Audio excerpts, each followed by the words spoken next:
Salut les gars, j'espère que vous allez bien. On se retrouve aujourd'hui pour parler de l'épisode 32 de Bleach Thousand Year, Blood War, intitulé The Holy Newborn. Donc, ma foi, on est déjà, n'empêche, au 6e épisode de Secours 3. J'ai un petit côté nostalgique parce que je me dis de plus en plus on avance vers l'acte final de cet arc, et du coup la, entre guillemets, dernière partie. Et je commence à me dire que n'empêche, les gars, ça va bientôt se finir, hein. Même si bon, on aura quand même le cours 4 avec lequel on va bien manger. Du coup, l'épisode était quand même cool, je vais dire. Après, bon, ça reste un épisode de transition, hein, comme je vous l'avais dit la semaine dernière. C'était pareil avec celui d'avant, le 31, c'était transition, pareil.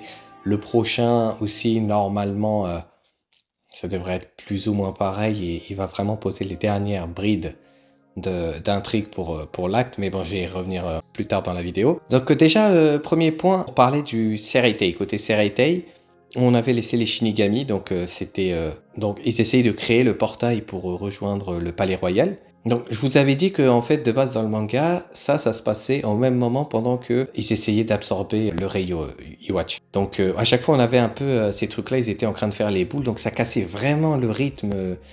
Justement, donc là, ce qui est bien, c'est qu'ils ont rechangé un petit peu les scènes, ils les ont placées à des meilleurs moments. Donc eux, comme toujours, ils sont en train de faire leur genre de boule de sphère en les remplissant de pression spirituelle. Et il y avait du coup, ce que je disais dans ma vidéo de la semaine dernière, c'est que sans Ukitake, ils vont avoir du mal parce que c'était celui qui compensait le plus le manque de pression spirituelle du Reiatsu. Donc ensuite, après, ils vont utiliser un genre de boost pour pouvoir augmenter leur pression spirituelle. Côté Ichigo, du coup, comme toujours, voilà. On avait quitté l'épisode avec notre cher Grimjo Jaggerjack. Là, du coup, ça fait plaisir de le voir quand même avec la nouvelle DA. Bon, direct, dès qu'il arrive, on voit qu'il veut directement découdre avec Ichigo. Bon, je me rappelle quand même de ces moments-là quand je découvrais le manga en hebdo. Et j'étais vachement eu quand même à ce moment-là. Et du coup, de revoir ces épisodes-là maintenant animés après tout ce temps-là, j'ai un petit côté nostalgique parce que dans ce temps-là, j'étais au lycée et tout. Je me rappelle très très bien, ça fait pratiquement, bon, pas 10 ans, mais ça fait pas mal d'années quand même. Ça fait plaisir de voir Nell aussi du coup. Elle a les cheveux verts du coup, hein, pas comme dans la version de base où elle a les cheveux un peu bleu ciel. Et j'aime beaucoup quand même son nouveau flow qu'elle a en tant qu'adulte. Et je suis content qu'ils ont gardé la petite blague avec le bracelet que Urahara lui a fait et qu'ensuite t'as Chad qui parle à Orihime et il lui dit ouais, bah, tu dois te poser la question pourquoi Urahara il fait des trucs bêtes comme ça et tout et elle est là. Parce qu'elle a toujours été un peu jalouse de lui quand même, surtout qu'elle est en adulte parce que tu vois elle est entre guillemets elle est belle etc. et elle veut protéger Ichigo un peu donc il y a ce petit côté là qui m'a toujours fait rire.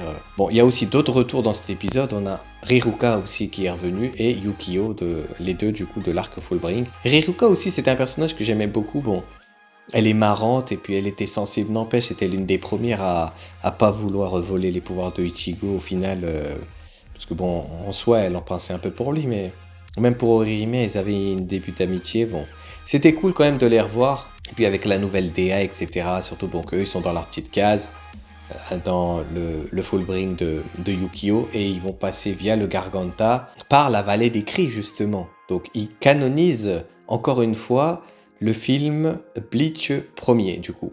Memories of Nobody je crois. Avec Senna et tout. Et n'empêche, faudrait que je le revoie, ça fait longtemps que j'ai pas revu les films. Du coup ça canonise en tout cas une partie d'un endroit précis du film. Donc ça fait plaisir toujours. Déjà, bon point pour Rewatch, c'est que depuis le début du coup de Secours 3, il en impose beaucoup plus en tant qu'antagoniste. Donc il est beaucoup plus crédible, ce que je disais depuis le début, beaucoup plus impactant.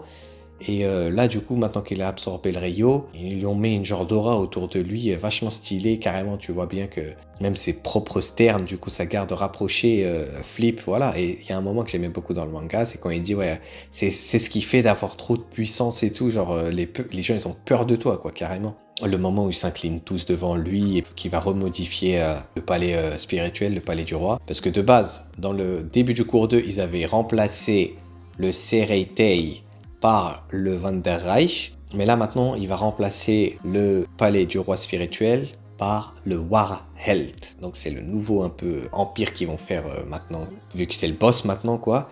Et il y avait un petit peu de 3D, bon il y a un ou deux plans, peut-être je les trouvais un petit peu mal fait quand il y avait des mouvements de caméra, mais sinon c'était assez bien fait. Et puis enfin on n'a plus ce foutu ciel rouge. Voilà, maintenant c'est un ciel noir, mais du coup avec une petite partie en violet, et ça fait un truc beaucoup plus sombre, beaucoup plus sérieux, le ton est beaucoup plus sérieux, même si franchement quand ils étaient chez le palais du Rayo, le bleu ciel était vachement joli à regarder. Et puis ça apportait beaucoup de couleurs au personnage. Là, c'est un peu plus sombre. Donc pour moi, ça sera un thème beaucoup plus sombre. Même pour le combat de Kyoraku, les gars, rien que j'y pense, je vais me dire que ça va être une masterclass visuellement. Épisode de transition, mais vachement cool quand même. Donc là, comme j'ai dit, on va sur la dernière ligne droite, voilà, de l'acte final de cet arc.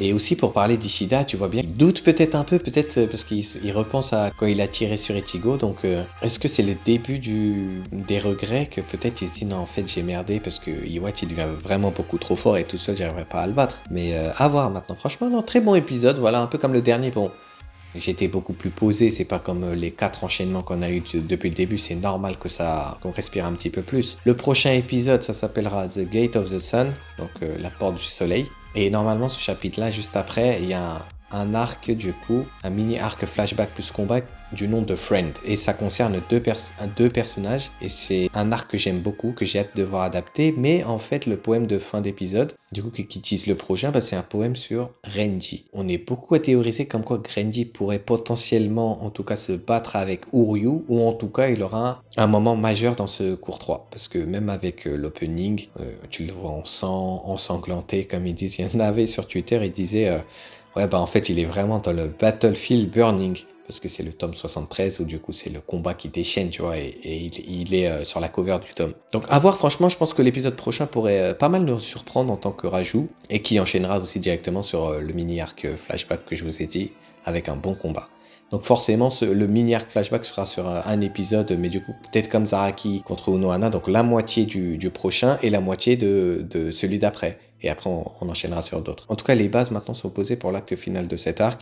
Maintenant, les 2-3 épisodes de transition qu'on va avoir, ça va être ensuite que des enchaînements de baston et j'espère avec pas mal de rajouts. J'ai tellement hâte pour le cours 4, mais j'ai aussi peur que ça se finisse en fait. Le cours 3 est droit à attendre un an. Mais bon, j'espère que quand même les épisodes vont nous régaler, même si voilà, je suis un gros fan de Ichigo. Il y a quand même des petites pépites qui vont arriver bien évidemment avant le combat final. Voilà. Pour donner une petite note, je donnerais un petit 7 voilà, sur l'épisode, même si pour moi les notes sur les épisodes comme ça compte pas vraiment. Sur les épisodes majeurs où vraiment ça a beaucoup d'impact, oui, là je veux bien donner des notes. C'est toujours un plaisir de retrouver Bleach chaque samedi, voilà.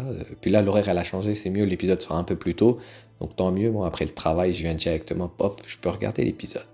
En tout cas, merci à ceux qui sont restés jusqu'à la fin de cette vidéo. N'hésitez pas à mettre un petit commentaire, à like la vidéo et à vous abonner si ce n'est pas déjà le cas. Ça me ferait extrêmement plaisir. Sur ce, je vous dis à la semaine prochaine. Prenez soin de vous. On se dit à bientôt, ok? Allez, tchuss!